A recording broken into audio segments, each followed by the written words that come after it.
I don't think I have ever used a recipe to make some kind of stuffing. And I used to make stuffing at the National Security Agency in Washington, D.C. For tens of thousands of people.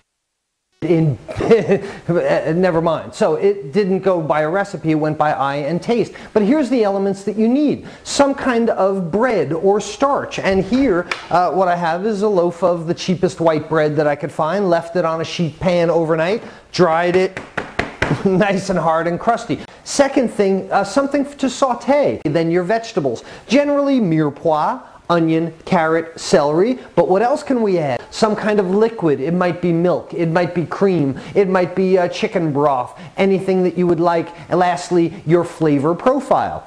I got all my bread cubed up and laid in this hotel pan or casserole pan. Let's add one to the other and just pour that ahead in there.